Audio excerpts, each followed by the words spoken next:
Hi everyone. Hope you had a good week again. Here we are again on YouTube doing some DBT skills. Last week we talked a lot about doing some self-soothe and accumulating those positive experiences. So I hope you all have your lists and you've been able to do a couple things on that list, whether that be self-soothe or something that works for you that's positive, and keep those things in mind. And keep talking about them, keep adding to them. I know I saw some really cool kits that people had put together for themselves of just what works for them. So keep those things in mind and keep up the good work with that. Today we're going to continue on, or this week, we're going to continue on with the emotion regulation skills. That accumulating positive experiences is emotion regulation. And so it's ABC, accumulating positive experiences. B and C. B is building mastery and C is coping ahead. We're going to focus on B and C for this week, as well as always remembering that A, the accumulating positive experiences.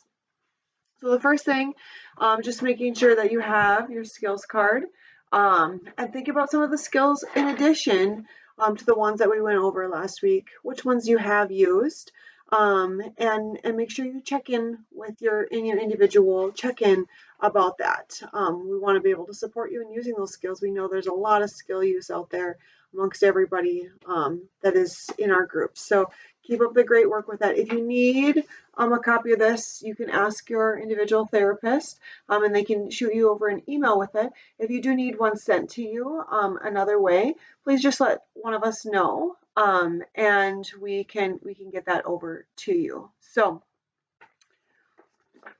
make sure you ask any questions about that. So building mastery is the first thing, which goes really well into what we talked about last week with accumulating positive experiences, because they can kind of overlap a little bit. Building mastery is doing something that you will succeed at, something that might push you a little bit, but an outcome can happen from that. Whether some examples on here are building a piece of furniture, probably not IKEA furniture, because I know that can be very challenging. I put together a piece of furniture this weekend and it did not have directions, only pictures. But after I got done with it, and it was semi-sturdy, I felt like, oh, I got that. I built mastery over that. Maybe some of you practice or play instruments or you sing. So just building mastery of the things that you are already good at. Building mastery is about setting yourself up for success, doing things that are difficult, but they're possible. And then over time, you would gradually increase that difficulty. So finding some things that you can build mastery with, looking at your list from last week even.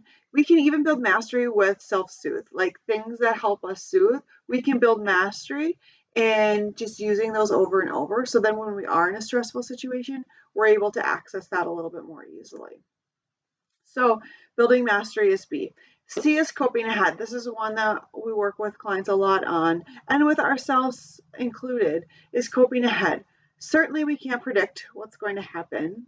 We never have been able to, and we're never going to be able to. However, we often have a good idea of what situations that we might be going into where stress could come up.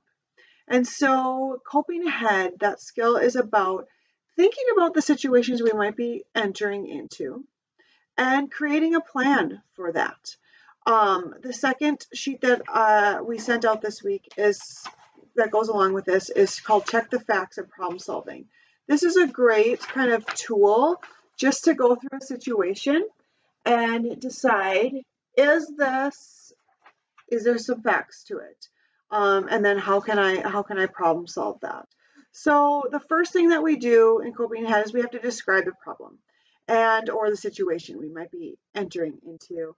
And we want to be specific and factual with that. So in DBT, you've heard before, we want to stick to the facts, because when our emotions get first crack at everything, but when they take over, they can really take over.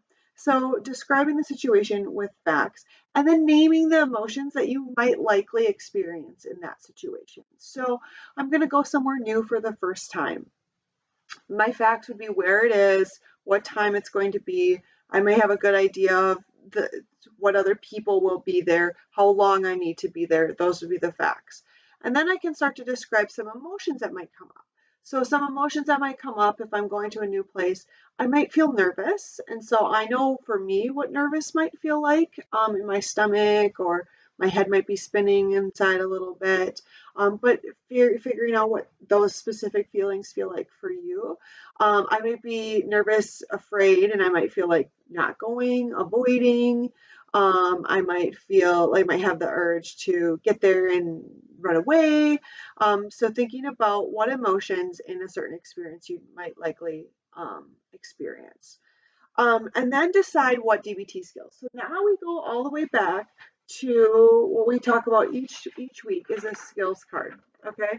So going back and refreshing my memory on what are some skills I can use in that situation? What would be something that would be helpful that I can practice now that then I could remember to do then? So really be specific about these as well. What do those look like? You could write down self-soothe, but be specific as to what works for you self-soothe wise. So I might need to bring my worry stone and have it in my pocket.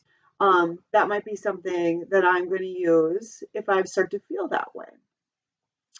So then we can use imagery, which we learned about, if you've been in DBT before, we learned about also in the distress tolerance module, but we can imagine the situation and we can imagine ourselves then coping effectively with our prediction of what emotions might be coming up. So we can kind of create that situation with our facts and imagine that, and then imagine ourselves very vividly doing things the way that we're planning to do them using that imagery. So the steps of coping ahead are describing the situation, deciding what DBT skills would be helpful. Go back to your skills card to do that. Then using imagery to imagine the situation, and then imagining ourselves coping the way that we've planned it out in a certain way. Certainly life doesn't go as planned, and we can plan all the skills that we want to, and certainly there's some sort of wrench that's going to go into there, but also having some skills for when that wrench gets thrown in. I don't maybe know what that wrench is. Maybe I go to this new place and this one person that I've just not made amends with in my life is there. That would be a wrench. I don't know what to say. I'm starting to stutter. I'm starting to have all of these feelings. So what skills can I use for whatever wrench that might be that gets thrown into those situations? Okay, so having some of those skills.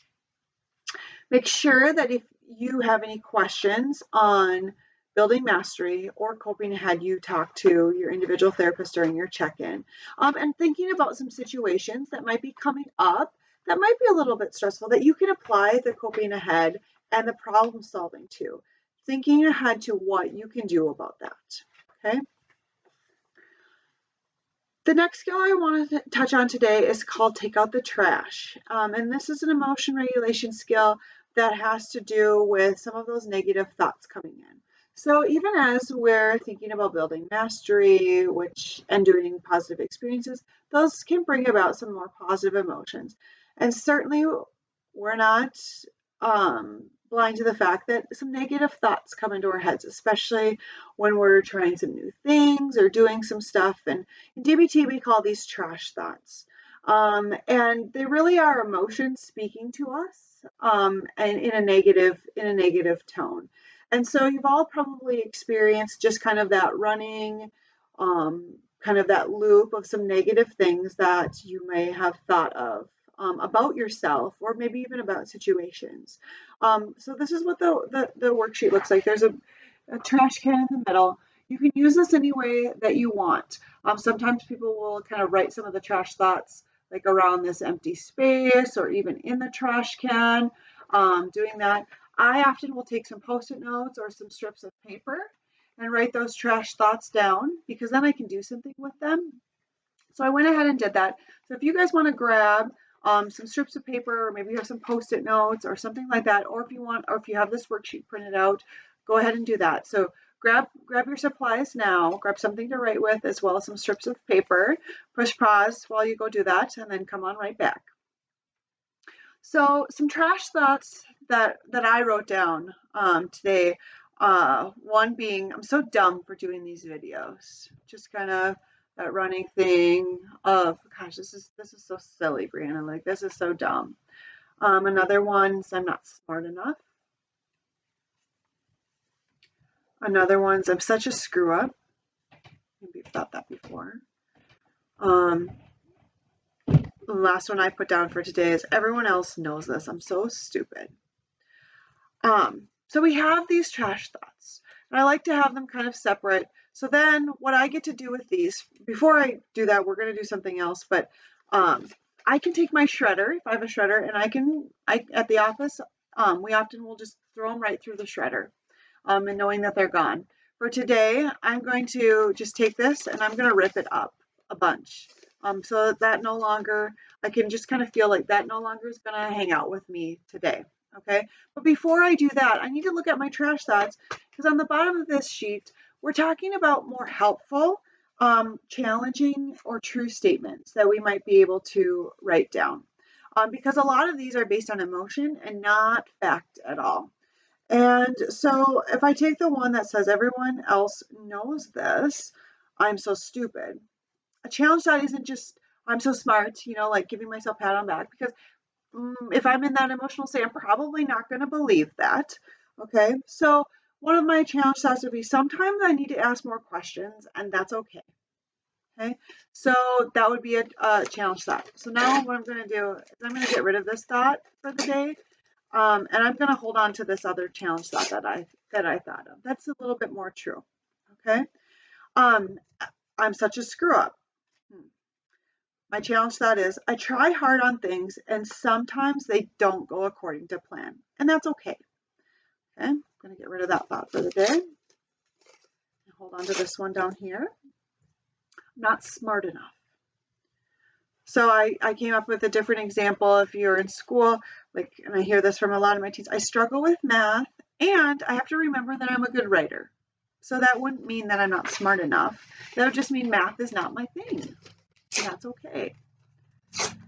My last one on here is I'm so dumb for doing these videos, and I trash that. And my thought that is a little bit more challenging and maybe a little bit more true is doing these videos is very vulnerable. It's putting myself out there. And sometimes that can feel scary because I don't know how people are going to judge me. And that's okay that that feels scary. Okay. So I'm going to get rid of that one as well. So when you're finished with this video, take your trash thoughts that you wrote down, create some more true and challenging statements. This part can be a little bit more difficult. So this is where we want to focus some of our attention in your individual check-in this week too. What are some of those? What are some more true statements? And sometimes it takes another person to help us because I know that I can give somebody else some really great stuff like, it's okay. It's all, the advice you would give your friend. And sometimes we don't do that for ourselves.